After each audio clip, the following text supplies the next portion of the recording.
Como escrever um bom texto em inglês.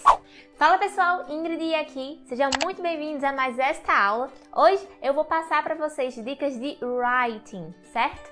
Writing é a área da escrita em inglês e nós temos escrita em todo lado, seja mandando uma mensagem para alguém, seja nas redes sociais, seja de fato elaborando um texto para alguma prova, enfim, writing está a todo local.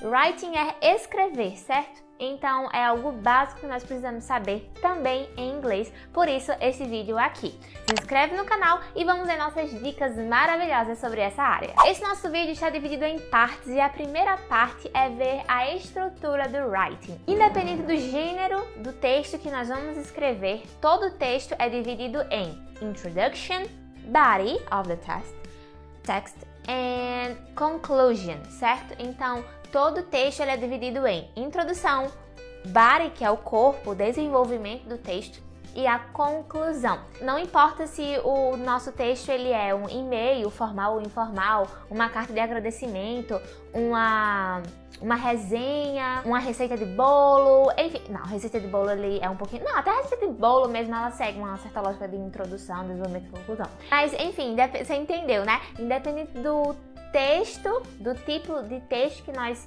estivermos trabalhando, o nosso texto sempre segue essa lógica. E por que é importante saber disso? Na introdução, e aí isso pode variar um pouco de texto para texto, mas no geral a introdução, nós temos uma introdução do assunto. Então nós vamos introduzir. Se for, por exemplo, um e-mail, nós vamos saudar, vamos ter a saudação, greeting.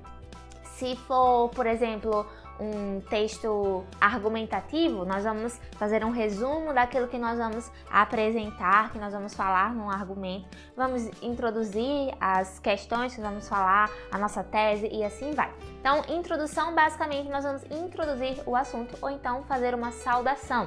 No body of the text, é de fato onde nós vamos desenvolver o nosso assunto. Então, por exemplo, se é uma receita de bolo, nós vamos desenvolver a receita do bolo. Se é uma carta de recomendação, nós vamos fazer as recomendações e assim vai. No desenvolvimento, e aí nós podemos dividi-lo em parágrafos, dependendo isso vai variar de gênero para gênero, certo? Mas no desenvolvimento nós podemos ter aí 3, 4 parágrafos. Se você quer fazer um texto grande, e aí sim, isso vai sendo adaptado, mas basicamente, introdução nós temos um parágrafo, o body of the text nós temos 2, 3, 4 parágrafos, e nós temos a conclusão, conclusion, com um parágrafo, onde nós vamos finalizar tudo aquilo que nós vimos, certo? Então nós vamos fechar o nosso assunto, o nosso tema do nosso texto. Já indo para a nossa parte 2, que é falando sobre a formalidade ou informalidade do texto. Isso aqui é muito importante, porque qual tipo de texto você vai escrever, para quem você vai escrever e por que você vai escrever. Tudo isso é muito importante na hora de elaborar a nossa composition. Por quê? Se eu estou escrevendo um texto para uma prova, para um exame de proficiência, ou então para entrar em algum trabalho, nós precisamos escrever um texto formal.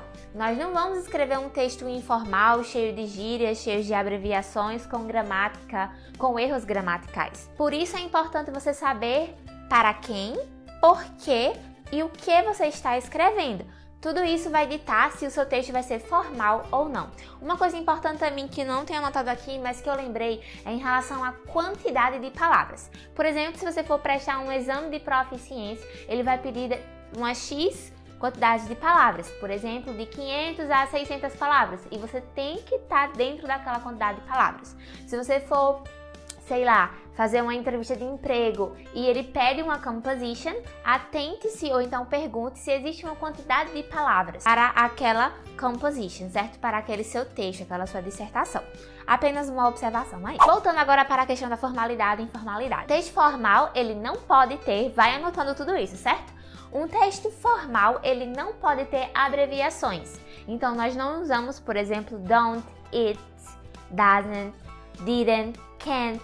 Nós usamos it is, cannot, do not, did not e assim vai, certo? A gramática deve estar impecável o máximo possível, certo? A gente vai falar sobre gramática daqui a pouquinho. E também não pode ter gírias. E o informal, no caso, ele pode ter tudo isso. Um texto informal, um e-mail para um amigo, uma legenda de rede social, um texto, certo? Em rede social, em conversa com os amigos, você pode perfeitamente sim usar gírias, abreviações, e o internetês. Eu tenho um vídeo aqui no canal falando sobre internetês, então você pode usar essas abreviações em textos informais apenas, certo? E em textos informais também, a gramática ela tem uma permissão para ser cometida um errinho, tá? Mas sempre busque escrever gramaticalmente correto, tá? Indo agora para a nossa parte 3, para deixar o nosso texto mais rico, mais bonito, cheio de vocabulário, falar que nós temos um bom vocabulário, nós vamos usar Discourse Markers. O que é isso? Discourse Markers, eu gosto de falar que eles são um tipo de conectores, conectivos, palavras que vão conectar o nosso texto, certo? Eles vão deixar o nosso texto mais bonito, mais rico, mais elegante, por assim dizer. Tá aqui mostrando na tela essa tabela com alguns discourse markers, então, por favor, tira um print, tá? Nós temos palavras como talking of, speaking of, by the way, actually, in fact, as a matter of fact, in any case, anyway, at least, I am, as I was saying, on the whole, all in all, after all, besides, e assim vai. Então, tira um print dessa tela que passou aí, certo? Porque aqueles tipos de palavras vão deixar o seu texto muito mais rico, certo? São conectores, sei lá, me embananei de português agora, que você deve estar usando para que o seu texto possa ficar ainda mais bonito e rico, certo? Se você está fazendo uma avaliação, esse tipo de palavra conta muito na hora de pontuar. E palavras como however, by the way estava aqui, mas, por exemplo, não usa só for example, usa for instance, palavras mais bonitas, mais avançadas, certo? Então, discourse markers, cai dentro de discourse markers, porque isso vai deixar o teu texto bem mais rico, bem mais bonito. Parte 4. Revise o seu texto, for God's sake.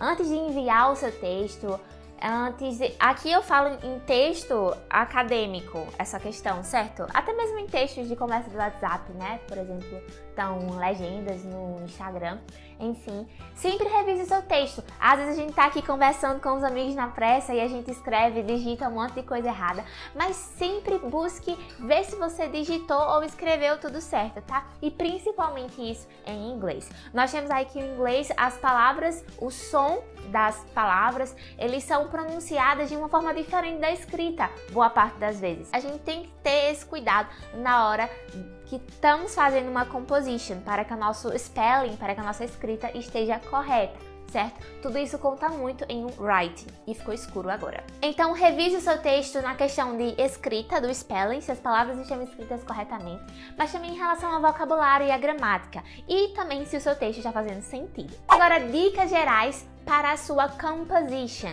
Primeiro de tudo, olhando a colinha, não escreva em português para depois traduzir para o inglês. Não faça isso, certo? Não faça isso. Por quê? Nós temos sempre que estar vendo o inglês como o nosso idioma, um idioma natural. Se você fica traduzindo, você tá quebrando uma ordem que era para ser natural. Quando a gente vai escrever em português, a gente escreve direto em português. Quando for escrever em inglês, escreva direto em inglês. Essa já é a segunda dica, tá? Que tá conectada com a primeira dica aí. Pense em inglês, lembre das palavras em inglês, tá certo? Ingrid, eu acho isso difícil. É um exercício, tá? Quanto mais você for fazendo isso, mais você vai ser natural pra você.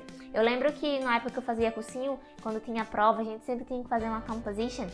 Eu já escrevia direto em inglês e uns poucos alunos escreviam em português para depois passar para o inglês. Além de você ter essa quebra na questão didática e no aprendizado, você perde muito tempo. Então, se você está numa avaliação, aí você já está perdendo tempo, você está tendo que traduzir, né? Então, busque escrever direto o seu texto em inglês, porque assim vem natural, as palavras vêm de forma natural, a gramática vem de forma natural. Por que isso e não aquilo? Vem de forma natural, certo? Então, escreva em inglês. Outra dica muito importante dentro das dicas gerais é ler em inglês, certo? Ingrid, o que isso tem a ver com escrever? Tudo a ver. Leitura e escrita andam juntas. E uma vantagem muito grande de você ler em inglês é porque você vai estar vendo a escrita das palavras. Lembra que eu falei lá sobre revisar o texto em relação à escrita das palavras, porque as palavras são pronunciadas de um jeito diferente de suas escritas? Então, quanto mais eu leio em inglês, mais eu tenho contato com palavras, mais eu vejo como as palavras são escritas, e isso vai facilitar muito na hora que eu for escrever o meu texto, porque eu não vou ter dúvida em como tal palavra é escrita. Parêntese aqui, nós temos uma série sobre fonética, tá? Aqui no canal.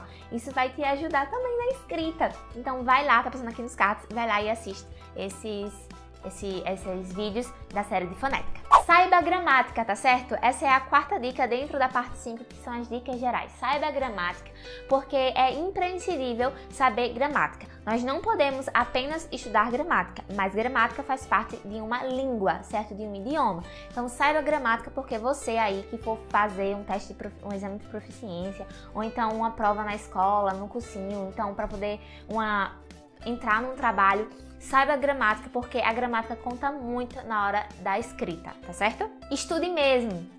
Senta, estuda, vê as regras. É um pouco, mas nós precisamos, tá? Ui, o caderno tava caindo. Atente-se ao tipo de texto que você está escrevendo. Eu citei um pouco nisso no início, então só recapitulando aqui. Cada tipo de texto, ele vai pedir certas exigências, então atente-se para o tipo de texto que você está escrevendo. Existem alguns sites que ajudam você na hora de escrever em inglês, tá tudo caindo aqui. Sites que vão te ajudar na gramática e também na questão de vocabulário. Algumas opções eu tô deixando lá na descrição do vídeo, então vai lá e olha. Aproveitando que eu falei em descrição do vídeo, eu falei aqui sobre estudar gramática, não é mesmo? Estudar inglês. Então lá na descrição eu tô disponibilizando para vocês um curso online de inglês. Vai lá, aproveita para você de fato melhorar o seu inglês, aprimorar ainda mais. Todo investimento que a gente faz sempre vai trazer pra gente um retorno, e não é diferente com esse curso online de inglês. Então preste atenção em tudo que tá lá na descrição do vídeo, porque tem outras coisinhas mais também importantes para vocês e seus estudos. Agora, mãos à obra, tem que praticar. Escrita é prática. Quanto mais você pratica, melhor você fica. É a frase chavão aqui do canal. Então pega essas dicas, coloca em prática. Eu já te dei, é como diz o ditado, eu acho que é assim, já te dei a faca e o queijo, né? Acho que é assim. Então, tá na hora de você cortar esse queijo aí, que é colocar essas dicas em prática para poder melhorar a tua escrita, tá certo? Esse foi o nosso vídeo. See you next time. Bye bye!